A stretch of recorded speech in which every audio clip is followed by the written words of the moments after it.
What could you possibly build with just over 500 square meters of space? A luxury villa with world-class amenities? A private getaway for the ultra-wealthy? Perhaps. But some people think even bigger. However, successful individuals often carve their own paths, and the Bates family in the United Kingdom chose to create an independent nation with its own sovereignty and government to live a life of freedom, doing whatever they please. The country we are talking about here is the Principality of Sealand, dubbed the smallest nation in the world, with an area just big enough for 2 tennis courts and home to fewer than 5 residents year-round. While it's referred to as a country, Sealand is essentially a port, a fortress, or, in other words, a massive chunk of metal sitting off the eastern coast of England, about 10 kilometers from Suffolk. During World War II, the United Kingdom built various types of fortifications in the ocean to protect the ports and serve as lookout points to fend off surprise air attacks from Nazi Germany. Sealand is one such type of fortress. In the early 1940s, it was originally named H.M. Fort Ruffs, designed by engineer Guy Mounsell for the British Navy to safeguard the port of Harwich, Essex, and the mouth of the River Thames. The fort consists of 2 pillars rising 18 meters above sea level, supporting a reinforced concrete platform of 550 square meters, weighing 4,500 tons, located on rough sands, about 7 nautical miles from the nearest shore, and at that time, outside British territorial waters. Essentially, Sealand is an artificial nation, without any landmass or natural landscapes. After World War II ended, the fortifications, including Fort Ruffs, were abandoned due to no longer serving a purpose. In comparison to another artificial nation that made waves in Italian history in 1968 and was even adapted into a film, the Republic of Rose Island, while Rose Island boasted a restaurant, bar, swimming pool, resorts, and souvenir shops, Sealand has none of those luxuries. Even some visitors who have been to Sealand have criticized this reinforced concrete tower, claiming it resembles an oil rig and is unimaginably ugly. However, from the perspective of Paddy Roy Bates, a former British Army major, things look different. To understand the struggle for independence and recognition of Sealand, we must backtrack to the story of pirate radio. After transporting meat, rubber, and fish into the UK, Bates realized there were many abandoned forts at the time, which were ideal locations for broadcasting illegal radio stations. In 1965, he founded Radio Essex, an illegal radio station that played music from the Beatles, the Kinks, and the Rolling Stones around the clock on an armed tower known as Knock John. At a time when the UK was attempting to curb the pirate radio craze, Bates was fined £100 for illegal broadcasting. This motivated him to find an even more remote location, the Font Ruffs Tower, to avoid British government control since Knock John was within British territorial waters. Upon arriving at Font Ruffs, Bates sent people to chase off the staff of an existing radio station on the tower and seized control of the fortress.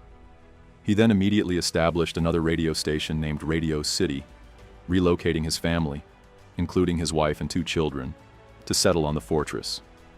Despite the British government's efforts to clamp down on him, Bates was determined to hold on to the fortress.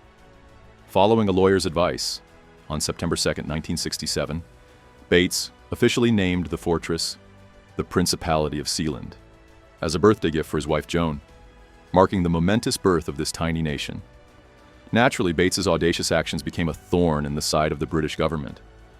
In 1968, they repeatedly sent helicopters and boats to destroy some old military towers near Sealand as a threat. Seeing that his nation was in danger of losing its sovereignty, Bates's son, Prince Michael Bates, fired several warning shots into the air, causing the British fleet to hurry back to shore. Later, both father and son were summoned to the mainland and brought to court over their actions, but neither faced any consequences. Simply because Sealand lies outside the territorial waters of the United Kingdom, and the British court has no jurisdiction over this matter. Since then, the nation of Sealand has continued to write its own fairy tale. They have a coat of arms, flag, national anthem, constitution, passports, stamps, coins, and even a government of their own, adopting the motto, "Freedom from the Sea." The official language of Sealand is English, and its government is comprised of just 3 ministries: Internal Affairs, Foreign Affairs, and Postal, Information Technology. Patty Roy Bates proclaimed himself the head of state, designating his wife Joan as Princess Joan, and his 2 sons as princes. At the time of its establishment, Sealand had only 4 citizens, the Bates family. Later, friends of Bates came to visit, peaking the population at 27 people in 2002. The citizens here engage in fishing and lobster catching for sustenance and make money by selling souvenirs. However, they frequently need to order flour, grains, and various canned foods from shipping trips, carefully managing their supplies due to the often unpredictable schedule of these vessels. In terms of infrastructure in Sealand, there are 10 rooms including a living room, bedrooms, a gym, a helipad on the roof, and a prayer room. The sleeping areas are designed within the hollow legs of the fortress, lacking windows and mostly submerged below sea level. Additionally, Bates installed a wind turbine generator on the flat surface of the fortress platform, supplying electricity to all the rooms inside Sealand. Interestingly, this nation once experienced an unexpected coup. In 1978, while the Bates family was on the mainland buying supplies, a German man named Alexander Achenbach proclaimed himself the true Prime Minister of Sealand. He arrived by helicopter to Sealand with a group of mercenaries, taking Prince Michael hostage. The people of Sealand organized a counterattack, forcing Achenbach's rebels to flee, even capturing another man to use as a hostage, which prompted the German ambassador to the United Kingdom to come to Sealand to negotiate the release of this individual. However, in 1982, the United Nations Convention on the Law of the Sea came into effect, expanding the UK's territorial waters to 22 kilometers from the previous 5 kilometers. As a result, Sealand remains unrecognized in terms of sovereignty by both the United Kingdom and the United Nations. The British government has repeatedly dispatched reconnaissance teams to investigate, demanding the residents leave the island. But to this day, Sealand continues to exist peacefully.